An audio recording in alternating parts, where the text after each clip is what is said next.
Şimdi kitapçıklarımız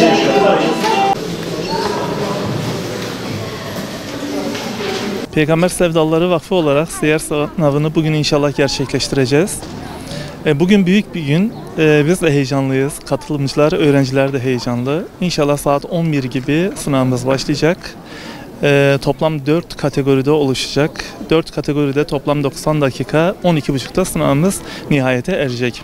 Toplamda 4 kategoride gerçekleştireceğimiz bu sınavı 1. 2.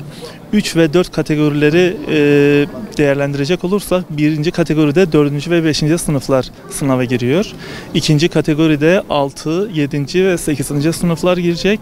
3. kategoride de 9, 10, 11, 12. sınıflar girecek. 4. kategoride artık bu kategorinin dışında olan katılımcılar sınava iştirak edeceklerdir. İnşallah sınav sonuçlarını bir hafta 10 gün içinde kesin olmayan sonuçları paylaşacağız. Akabinde de kesin olan sonuçları yapılan değerlendirmeler, itirazlar sonucunda nihayet bulduktan sonra inşallah kesin sonuçları da açıklamış olacağız. Kesin sonuçlar açıklandıktan sonra ödül kazanan katılımcıların ödülleri dağıtılacak. Diyarbakır genelinde toplamda ciddi bir katılımcı başvuru aldık. İnşallah toplamda 25.000'e yakın bir katılımcı bu sınava iştirak edecektir.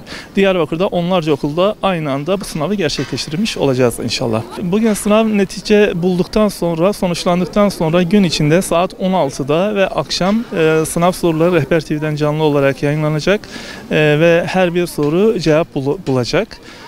Arkadaşlar kendi cevapladıkları soruları oradan teyit edip kendi durumlarını görebileceklerdir.